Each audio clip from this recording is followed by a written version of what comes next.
Tuesday, August 28, 1990, Austin. Still groggy from the news, the city tries to carry on. By now, every daily newspaper in the country has run some kind of front page item about the tragic loss. The world was stunned, but the people of Austin are crushed, still shaking their heads in disbelief, wondering aloud, why? Why now, after he had cleaned up and gotten his life back together? Old friends and colleagues show up at homes this night to hug each other and help wipe away the tears that won't quit.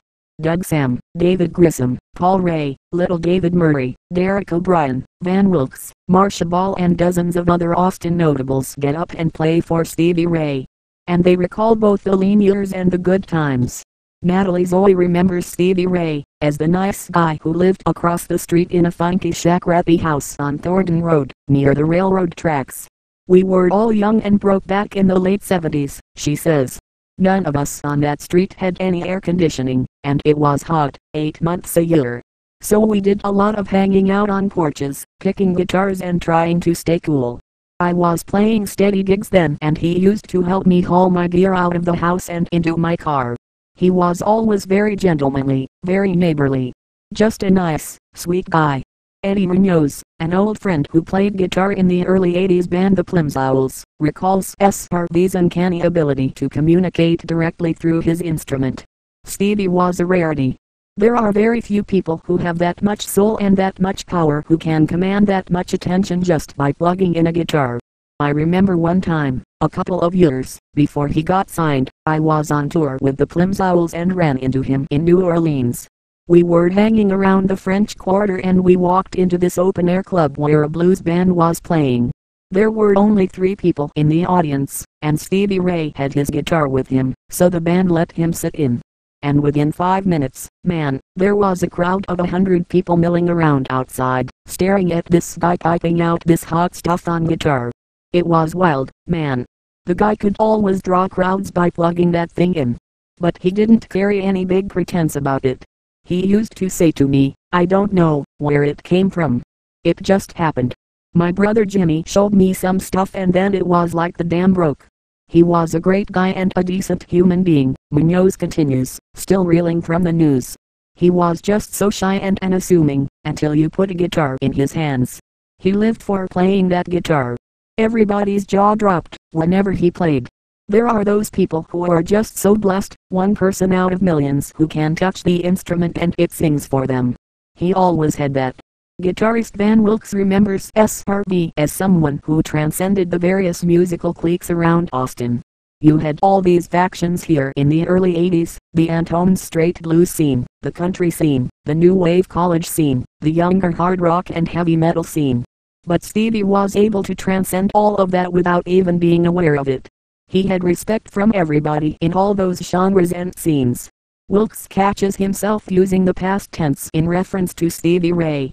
He freezes up in mid-sentence, pauses, hangs his head and continues in a hushed tone, as if the life had just run out of him. Man, it just now hit me.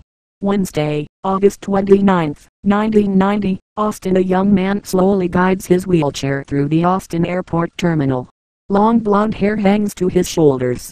He wears a Stevie Ray Vaughan t-shirt and a baseball cap sporting the striking SRV logo created by David Coleman for In Step's album cover. He looks confused, disoriented in this cold environment full of Texas businessmen scurrying to their corporate meetings. He spies my long hair and bohemian garb from across the way, sizes me up as a brother in SRV and wheels over to talk.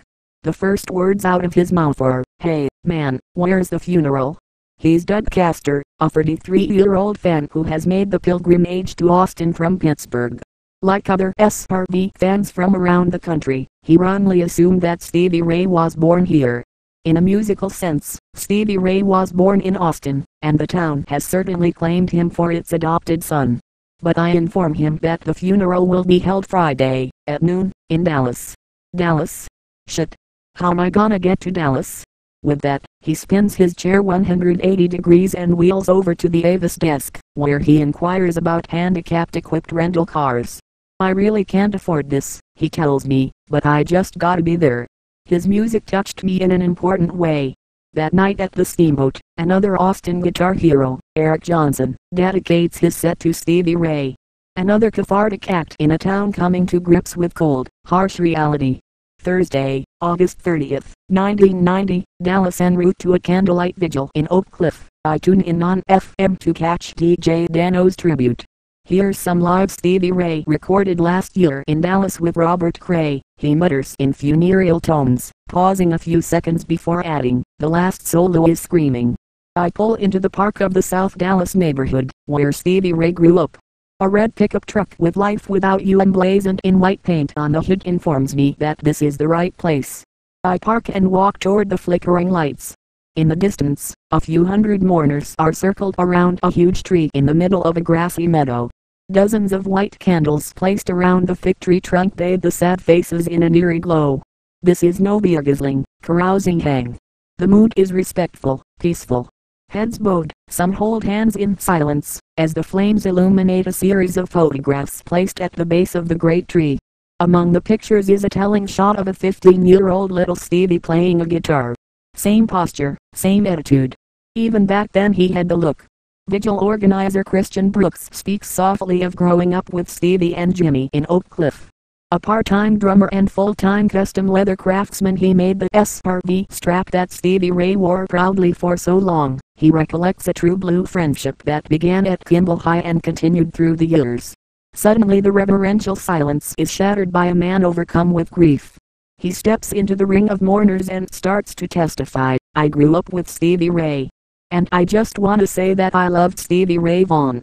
He begins meekly but gains courage and conviction, as the crowd urges him on. "Now, if you don't mind, I'd like to sing a song for him." The mourners shout their approval.